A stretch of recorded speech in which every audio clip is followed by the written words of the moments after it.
Ingehla vita n'winyi wa lexi ma mu tiva lexi. DJ Mussothua ni lava ku ta ku byela nchumu xin'we leswaku a ka komo sweswi kumbe u twa lavetela hamela u fambafamba na yoho a hamela u ri ki lexa bobotshwani lexi u fambafambaku na xo u chavisela vanhu phela vanhu ni ku etlela va hetlele mitini ya vona hi we wa ku tshama hi ku va hamela se loko u jamayela ni bobotshwani a bobotshwani se na mina DJ Mussothua ni mu lavetelizani ku mugini mu tekela bobotshwani hikusa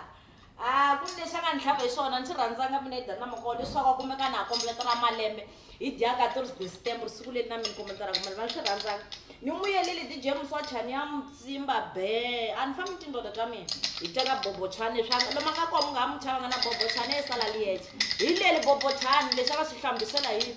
vaxampanyi a ku hambana ni va tlha hlambani minenge hi lexi na mina hi lexi DJ Mussothua lavetela hamela u tlhe u cinca malembe